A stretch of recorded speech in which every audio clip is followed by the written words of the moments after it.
ಚಂದ್ರಯಾನ-3 ಇಸ್ರೋದ ಮಹತ್ವಾಕಾಂಕ್ಷೆಯ ಚಂದ್ರಯಾನ-3 ಇದು ಜುಲೈ 14ರಂದು ಉಡಾವಣೆಯಾಗಿದೆ.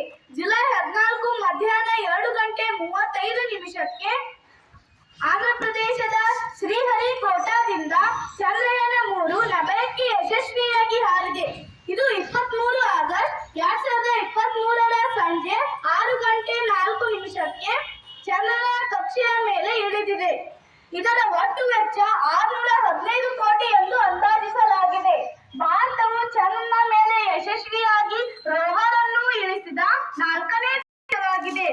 ಭಾರತವು ಚಂದ್ರನ ಮೇಲೆ ತಿರಂಗ ಹಾರಿಸಿದ ಆಗಸ್ಟ್ 23ನ್ನು ಇನ್ನು ಮುಂದೆ ರಾಷ್ಟ್ರೀಯ ಬಾಹ್ಯಾಕಾಶ ದಿನವಾಗಿ ಆಚರಿಸಲಾಗುತ್ತದೆ ಎಂದು ಶ್ರೀ ಪ್ರಧಾನಿ ನರೇಂದ್ರ ಮೋದಿಜಿಯವರು ಹೇಳಿದ್ದಾರೆ.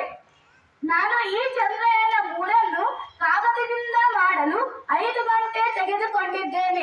ಇನ್ನು ನಮ್ಮ ಚಂದ್ರಯಾನ-3 ಇದು ಭೂಮಿಯಿಂದ ಆಕಾಶಕ್ಕೆ ಹಾರಿ ಚಂದ್ರನ ಮೇಲೆ ಸಾಫ್ಟ್ ಲ್ಯಾಂಡಿಂಗ್ ಮಾಡುವುದಕ್ಕೆ ಎಷ್ಟು ಜನ ಎಷ್ಟು ವರ್ಷ ಹಗಲಿರುಳು ಶ್ರಮ ಪಟ್ಟಿರಬಹುದು, ಅದು ನಮ್ಮ ಊಹೆಗೂ ನಿಲುಕದ್ದು. ಜೈ ಚಂದ್ರಯಾನ-3. ಧನ್ಯವಾದಗಳು. ಜೋರಾದ ಚಪ್ಪಾಳೆ.